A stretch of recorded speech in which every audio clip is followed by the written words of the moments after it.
Бүгін базар, жексенбі, воскресенье, выходной, демалыш күнде аталады, бирок демалыш биз үчүн эмес. Биз иштейбиз, консультация жүргүзөм.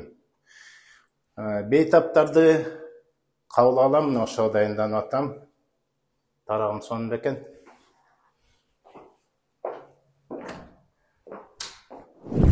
Мына мага жардамга Нигина докторубуз келди.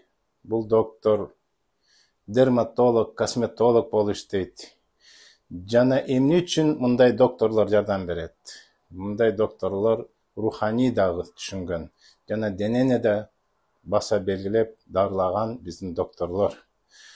Руханий демекчи, бүгүн психосоматика деген ошо докторлордун модасы чыкты. Мына ошон үчүн биз руханий денени менен рухту чогуу карайбыз. Кимдер келет?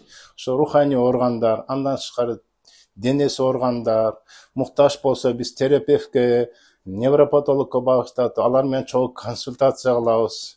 Ал эми операция кылсам болобу, болбойбу деген суроо менен да келгендер көп. Мына ошол маселени да бүгүн чечкенге жакшы шарт түштүк. Шарт демекчи, хирургия ачылды. Мыкты врачтар, чет өлкөдөн иштеп келген, мыкты кесибин билген врачтар келди деп айта алам.